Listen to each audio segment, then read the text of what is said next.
Leaves fall with the faintest of a breeze. A colorful array, gracefully rocking back and forth as they slowly drop to the ground. Mowing my yard for presumably the last time for this year, something undeniable snatched the corner of my eye. A tall man, skinny as a rail, and buried somewhere underneath filthy white rags stood near the woods across the road. His left arm dangled to his side, hidden by a long woolly sleeve. A twisted staff was held outward by his right bony hand, pointed at me. I turned to face the man straight on, but he vanished like a light fog dissipating. Leaping from the mower, I ran to the wood line and looked every which way for the poor man. To my dismay, I found nothing. No trace of him at all. No footprints left behind on the soft earth, nor dirty white fuzz from his frayed attire. Tired and dumbfounded, I kept my eyes peeled in hopes of seeing the mystery man again while finishing the chore at hand. Unfortunately, it was as if he had never been there.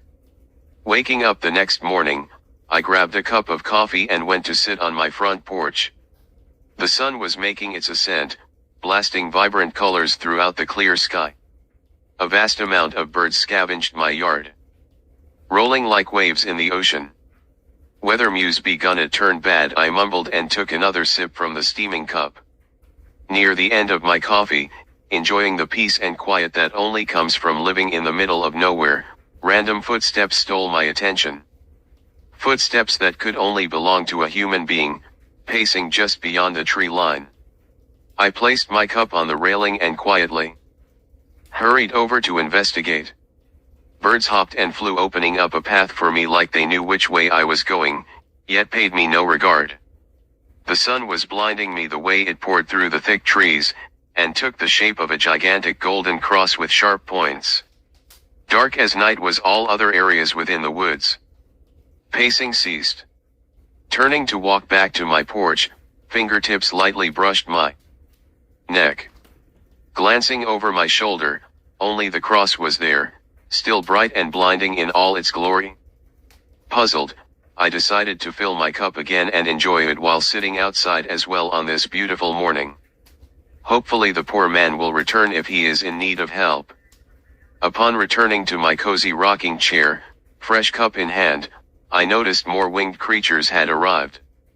All in varying shapes and sizes and colors. Some had started fighting, pecking, and clawing at others over food being plucked from the earth. Hawks and eagles dove from the sky like kamikaze pilots brutally assaulting a few. Get off me! Shoo! Shoo! You crazy birds! A familiar voice shouted from up the road a little ways with the sound of a thin object slicing the air. Mornin' Jeffrey! What do you reckon is going on with these birds? I bellowed. I guess we gonna have one bad winter. Ain't never seen the like. Jeffrey grunted. Doing some fishing are yet? I asked as he drew nearer. Yeah, figured it'd be a good day for it, till I came up on these blasted birds a ways back. Jeffrey confirmed, still whipping his fishing pole at the birds, clearly hungering for his kin of worms. If ya were to see a fella in dirty white woolly clothes, see if he needs help or something.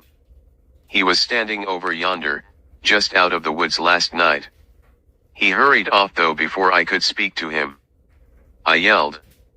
I had to yell so he could hear me over all the racket the birds were making, fighting, squawking, and wing flapping. Did ya get a look at his face? Jeffrey asked. Can't say as I did. He was wearing a hood, all dark round his face. I recalled.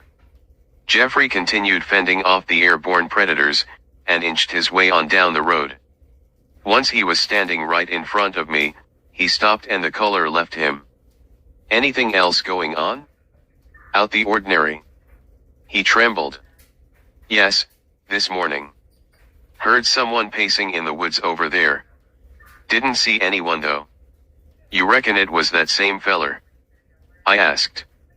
I reckon something bad's coming. Something for you. I've heard of things like this. That fella, he had a message for ya. He must have said something, didn't he? Jeffrey rambled. Bad? No, he didn't say a word. He just hurried off into the woods. I snapped. They say a fella like that carries a message, a warning. Those footsteps you heard this morning but no one was there, why that's the Lord trying to tell you something. Both happening so close together, something bad is headed your way. Glad I ain't in your shoes. Jeffrey chuckled. Hogwash. Don't know why anything bad would be coming for me, ya crazy old goat. I spat. As Jeffrey began moving on down the road, some of the winged beasts in my yard turned their attention to him. Dozens flocked to him, pecking and clawing. Eventually he was completely buried beneath beaks, claws, and feathers. They carried him away like he was simply another bird. I was frozen with fear, mouth drooping open, cup in my hand jittered as I tried to regain some control.